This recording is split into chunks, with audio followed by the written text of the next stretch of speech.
ഈശോമിശിഹായ്ക്ക് സ്തുതിയായിരിക്കട്ടെ. 2 സാമുവേൽ 23 അധ്യായം. ദാവീദിൻ്റെ അന്ത്യവചസ്സുകൾ. ദാവീദിൻ്റെ അന്ത്യവചസ്സാണിത്.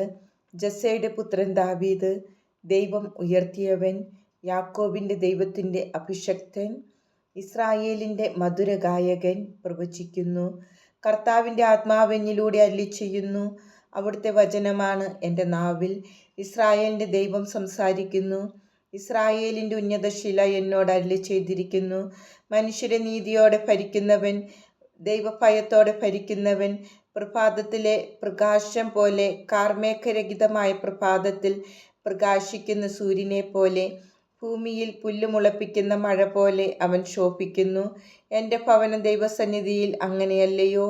അവിടുന്ന് എന്നോട് ശാശ്വതമായ ഉടമ്പടി ചെയ്തിരിക്കുന്നു, സുരക്ഷിതമായി സംവിധാനം ചെയ്ത ഉടമ്പടി. അവിടുന്ന് എൻ്റെ രക്ഷയും അഭിലാഷവും സാധിച്ചു തരും. ദൈവചിന്തയില്ലാത്തവർ എറിഞ്ഞു കളയേണ്ട മുള്ളു പോലെയാകുന്നു. അത് കയ്യിൽ എടുക്കുകയില്ലല്ലോ. കമ്പിയോ കുന്തത്തിൻ്റെ പിടിയോ കൊണ്ടല്ലാതെ ആരും അത് തൊടുന്നില്ല. അത് നിശേഷം ചുട്ടുകളയും. ദാവീദിൻ്റെ വീരയോദ്ധാക്കൾ. ദാവീദിൻ്റെ വീരയോദ്ധാക്കൾ: തഹ്കെമോന്യനായ യോഷബാഷെബത്ത്. അവൻ മൂവരിൽ പ്രധാനനായിരുന്നു. അവൻ കുന്തം കൊണ്ട് 800 പേരെ ഒന്നിച്ചു കൊന്നു. മൂവരിൽ രണ്ടാമൻ അഹോഹിയുടെ മകനായ ദോദോയുടെ മകൻ എലയാസർ. ഫിലിസ്ത്യരോടുള്ള യുദ്ധത്തിൽ ഇസ്രായേലിൽ ഓടിയപ്പോൾ അവൻ ദാവീദിനോട് ചേർന്ന് നിന്ന് അവരെ ചെറുത്തു. അവൻ കൈ തളരും വരെ ഫിലിസ്ത്യരെ വെട്ടി. അവൻ്റെ കൈ വാളോട് ഒട്ടിച്ചേർന്നു പോയി. കർത്താവിൻ്റെ അന്നത്തെ വിജയം വലുതായിരുന്നു. മരിച്ചു വീണവരെ കൊള്ളയടിക്കാൻ മാത്രമാണ് ജനം മടങ്ങി വന്നത്. മൂന്നാമൻ ഹരാര്യനായ ആഗേയുടെ മകൻ ഷമ്മ. ഫിലിസ്ത്യർ ലേഖിയിൽ ഒന്നിച്ചുകൂടി. അവിടെ ചെറുപയർ നട്ടിരുന്ന ഒരു വയലുണ്ടായിരുന്നു. ജനം ഫിലിസ്ത്യരുടെ മുമ്പിൽ നിന്ന് ഓടിപ്പോയി. എന്നാൽ ഷമ്മ വയലിൻ്റെ നടുവിൽ നിന്ന് അതിനെ കാത്തു. അവൻ ഫിലിസ്ത്യരെ കൊന്നു. കർത്താവ് വലിയ വിജയം നൽകി. 30 പ്രമാണികളിൽ 3 പേർ കൊയ്ത്തുകാലത്ത് അദുല്ലാം ഗുഹയിൽ ദാവീദിൻ്റെ അടുക്കൽ ചെന്നു. അപ്പോൾ ഒരു കൂട്ടം ഫിലിസ്ത്യർ റഫായീം താഴ്വരയിൽ പാളയമടിച്ചിരുന്നു. ദാവീദ് ദുർഗത്തിലായിരുന്നു. ഫിലിസ്ത്യരുടെ കാവൽ പട്ടാളം ബെത്ലഹേമിലും. ദാവീദ് ആർത്തിയോടുകൂടി പറഞ്ഞു, ബെത്ലഹേമിലെ പട്ടണവാതിൽക്കലെ കിണറ്റിൽ നിന്ന് എനിക്ക് കുടിക്കാൻ കുറച്ച് വെള്ളം ആരെങ്കിലും കൊണ്ടുവന്നിരുന്നെങ്കിൽ. അപ്പോൾ ഈ 3 വീരന്മാർ ഫിലിസ്ത്യ താവളം ഭേദിച്ച് കടന്ന് ബെത്ലഹേം പട്ടണവാതിൽക്കലെ കിണറ്റിൽ നിന്ന് വെള്ളം കോരി ദാവീദിന് കൊണ്ടുവന്നു കൊടുത്തു. എന്നാൽ അത് കുടിക്കാൻ അവന് മനസ്സ് വന്നില്ല. അവൻ അത് കർത്താവിന് നൈവേദ്യമായി ഒഴുക്കി. അവൻ പറഞ്ഞു, കർത്താവേ, ഞാനിത് കുടിക്കുകയില്ല. സ്വജീവൻ പണയപ്പെടുത്തിയ ഇവരുടെ രക്തം കുടിക്കുന്നതിന് തുല്യമായിരിക്കുമല്ലോ അത്. അതുകൊണ്ട് അവനത് കുടിച്ചില്ല. ആ 3 വീരന്മാർ ഇങ്ങനെ ചെയ്തു.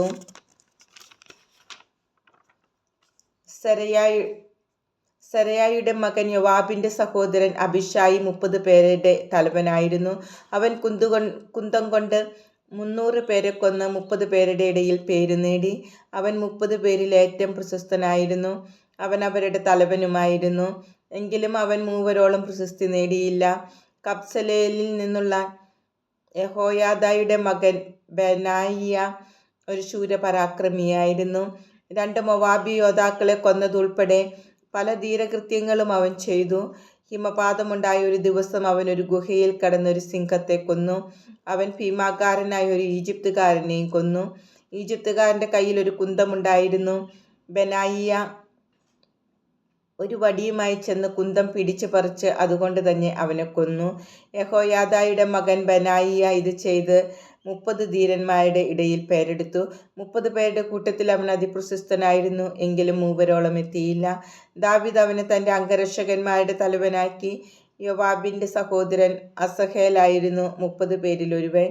ബെത്ലഹേംകാരനായ ദോദോയുടെ മകൻ എൽഹാനാൻ, ഹരോദിലെ ഷമ്മായും എലീക്കയും, പെലേത്തിനായ ഹേലെസ്, തെക്കോവായിലെ ഇക്കേഷിൻ്റെ മകൻ ഈര, അനാത്തോത്തിലെ അബിയേസർ, ഹുഷാത്യനായ മെബൂന്നായി, അഹോഹ്യനായ സൽമോൻ, നെതോഫായിലെ മഹരായി, നെതോഫായിലെ ബാനായുടെ മകൻ ഹേലെബ്, ബെഞ്ചമിൻകാരുടെ ഗിബയായിലെ റിബായിയുടെ മകൻ ഇത്തായി, പിറാതോണിലെ ബെനായിയ, ഗാഷിലെ അരുവികൾക്കടുത്തുള്ള ഹിദ്ദായി, അർബാത്യരായ അബിയാൽബോൻ, ബഹൂറിമിലെ അസ്മാവെത്ത്, ഷാൽബോനിലെ എലിയാഹ്ബ, യാഷന്റെ പുത്രന്മാർ ജോനാഥാൻ, ഹാരാറിലെ ഷമ്മ, ഹാരാറിലെ ഷറാറിന്റെ മകൻ അഹിയാം,